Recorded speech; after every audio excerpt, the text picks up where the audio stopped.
Salut tout le monde! Donc dans cette vidéo, je vais vous montrer comment j'ai fait pour réaliser ce vampire. La première chose à faire, c'est d'éclaircir son teint dans toutes les zones qui seront visibles lors de votre costume, si c'est pour une soirée par exemple. Et pour ma part, j'ai choisi d'utiliser un fond de teint blanc dans la mesure où celui-ci est tout en transparence. Vous pouvez aussi tout simplement prendre un fond de teint qui est un petit peu plus clair que votre peau ou votre anti-cerne par exemple. Mais justement, en parlant d'anti-cerne, j'en applique pas sous mes yeux puisque le but c'est de garder mes cernes naturelles pour donner un effet un peu plus fatigué puisqu'on s'attend à ce qu'un vampire ne dorme pas beaucoup. Pour les sourcils, j'utilise une teinte un petit peu plus foncée que ce que j'aurais utilisé habituellement.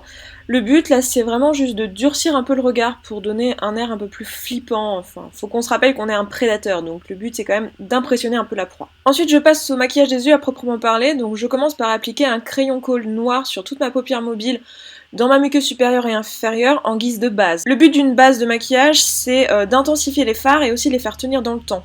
En l'occurrence, le col que j'ai utilisé aujourd'hui, c'était la première fois que j'utilisais, il est pas très bien pour la longue tenue, donc je vous le recommanderais pas. Donc utilisez n'importe quoi d'autre qui vous permettra de bien faire tenir vos fards. Une fois que ma base est à peu près estompée, ça n'a pas besoin d'être parfait, je viens appliquer un fard beige sous mon sourcil et jusque mon creux de paupière.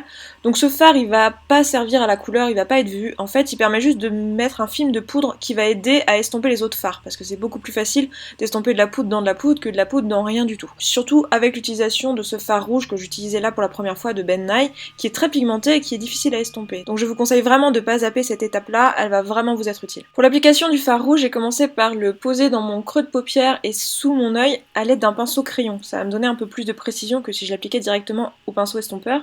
Et ensuite, avec mon pinceau estompeur, je viens l'estomper tout autour de ma paupière et j'hésite pas à le descendre un petit peu au niveau du cerne. Ensuite, avec un pinceau propre qui ne m'a pas encore servi, je viens finir l'estompage tout autour pour que j'ai pas de démarcation au niveau des bords. Et ensuite, bien sûr, je fais la même chose de l'autre côté.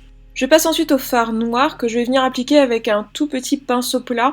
Le pinceau plat, ça va vraiment me donner la maîtrise et le fait qu'il soit petit comme ça va me permettre de construire la couleur au fur et à mesure et de pas me planter.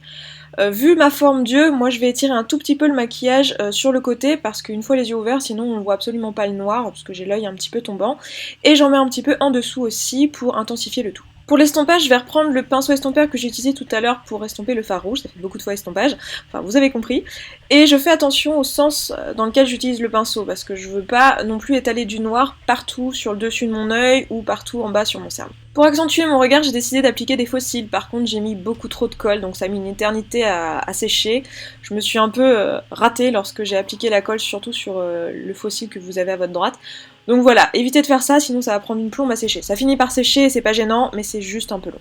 Du coup, j'ai pas appliqué de mascara juste après, puisque j'attendais que ça sèche, et au final, vous verrez que j'ai complètement oublié d'appliquer du mascara, donc c'est pas très grave, ça se voit pas, je trouve, au final. Donc je suis revenue sur le teint, et j'ai choisi d'utiliser un fard un peu taupe pour venir un peu creuser mes joues et accentuer mes bombées, le but étant de donner à mon visage un air un peu plus fatigué, un peu plus creusé. Et donc là, pour ça, je vous conseille vraiment d'utiliser une couleur froide comme j'ai pu le faire, donc plutôt quelque chose de gris ou de taupe, parce que sinon ça va juste vous donner l'impression d'avoir un teint hâlé, et c'est vraiment pas le but. Ensuite, j'ai voulu appliquer un peu de blush, donc en fait j'ai repris le fard que j'avais utilisé pour les yeux, et ça m'apprendra à utiliser des fards pour la première fois en vidéo, mais cette chose est beaucoup trop pigmentée pour l'utiliser en tant que blush, donc j'ai eu beaucoup de mal à l'estomper, mais bon, voilà, j'ai fini par y arriver, hein. Pour les veines en dessous les yeux, j'ai décidé d'utiliser une palette de fards à l'alcool. Alors, c'est pas du tout obligatoire d'utiliser des fards à l'alcool, mais l'intérêt des fards à l'alcool, c'est que plus vous utilisez d'alcool, plus la couleur va être diluée, ce qui fait que c'est assez chouette pour faire tout ce qui est censé être en transparence ou tout ce qui est censé être sous la peau, donc c'est vachement bien pour faire tout ce qui est veine, mais honnêtement c'est pas du tout obligatoire d'utiliser ça, c'est juste que pour moi c'était l'occasion de les utiliser parce que j'ai rarement cette occasion là, mais si vous avez tout simplement un rouge à lèvres et un col noir, vous pouvez tout à fait faire ce maquillage là, exactement de la même façon que je suis en train de le faire, et pour gagner cet effet de transparence, ce que vous pouvez faire c'est une fois que vous avez terminé, de poudrer avec votre poudre pour le teint habituel, ça va donner l'impression qu'en fait vous avez une couche de peau par-dessus vos veines. Vraiment essayez, vous verrez, c'est assez bluffant.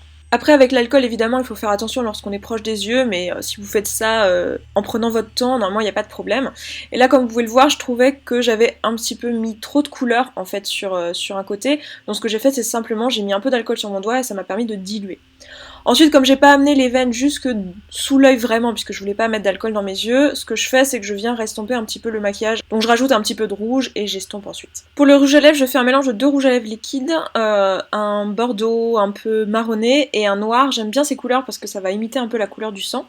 Donc je mets d'abord le bordeaux sur toutes mes lèvres et je vais mettre un petit peu du noir sur l'extérieur en fait, ça va donner des lèvres un tout petit peu plus pulpeuses. J'aime bien utiliser un rouge à lèvres liquide pour ce genre de maquillage parce que ça ne va pas se mélanger avec le sang et vous n'allez pas avoir votre rouge à lèvres qui va aller partout, donc c'est plutôt un plus. Qui dit vampire dit fausses dents, donc là je vous recommande vraiment de prendre les dents les plus petites que vous trouverez sur le marché, celles-ci sont très bien, donc je vous mettrai le lien en barre d'infos, et de les appliquer pas avec la colle qui vient avec, mais avec de la colle à dentier que vous trouverez en pharmacie.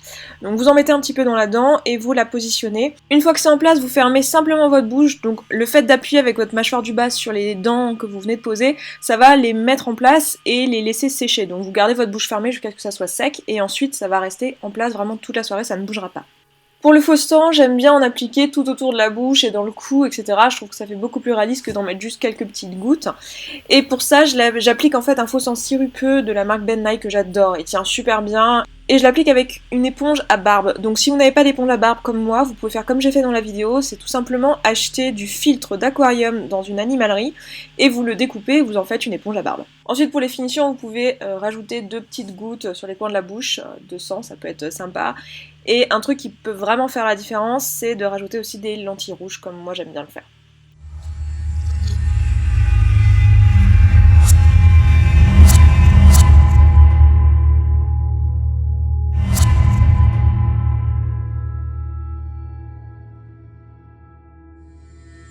Donc là j'étais en train de faire l'imbécile un peu sur Skype, sur Snapchat et tout ça avec le maquillage que je porte, mais je suis en train de me dire que déjà les dents sont très confortables et que en fait, je sais pas si vous verrez, mais elles dépassent au-dessus de la... Enfin elles dépassent sur la gencive, là. Et c'est sûr que si vous faites un grand sourire, on va voir que c'est des fausses dents. Bon, de toute façon, en même temps, on va bien se douter que c'est des fausses dents, vous n'avez pas les dents pointues naturellement, mais... Et le sang, une fois qu'il est sec, c'est pareil, hein. Vous pouvez passer votre main dessus, vous n'allez pas l'abîmer, les gouttes vont rester en place, etc. Si vous voulez un effet brillant tout au long d'une soirée, si vous devez porter ce maquillage pour une soirée, je vous conseille d'amener de la vaseline avec vous. Comme ça, vous en mettez un petit peu par-dessus et vous pourrez garder l'aspect brillant, parce que sinon, ça va sécher mat. Et emmenez un peu de sang et vous rajoutez des gouttes de temps en temps. Et voilà. Donc voilà ce que ça donne pour les dents, et vous voyez, je peux parler tout à fait correctement, quoi. C'est tout pour le tutoriel d'aujourd'hui. Si vous reste des questions, n'hésitez pas à me les poser en commentaire, j'essaierai d'y répondre du mieux que je peux. Et moi je m'arrête là. Si vous aimez tout ce qui est tutoriel, que vous avez envie de connaître davantage de choses sur les techniques de maquillage, tout ce qui concerne les effets spéciaux, les prothèses, le maquillage artistique, n'hésitez pas à vous abonner, vous êtes sur la bonne chaîne. Et moi je m'arrête là et je vous dis à la prochaine.